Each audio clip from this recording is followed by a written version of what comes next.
How to fix Direct 3D or DirectDraw acceleration not available on Windows 11. 1. Ensure Direct 3D and DirectDraw acceleration are enabled by XDIG. 2.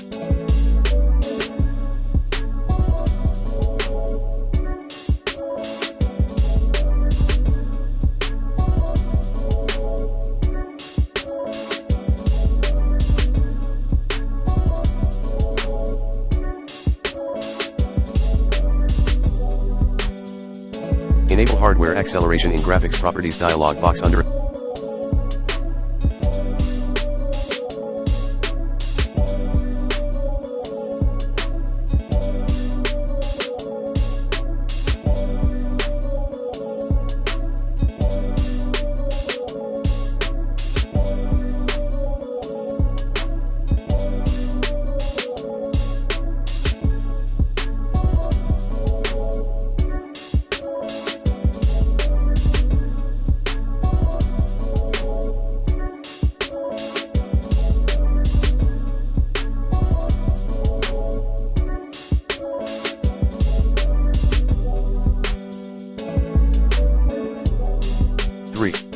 Run Windows in its clean boot state.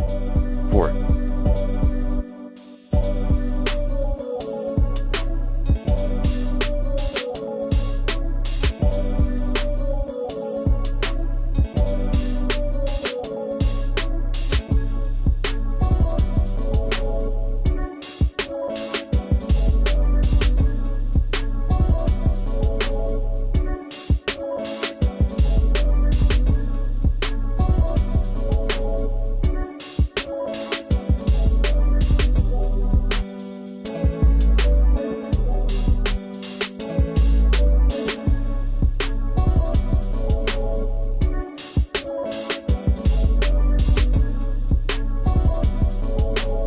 Enable Legacy Direct Play and turn on or off Windows features under Control Panel.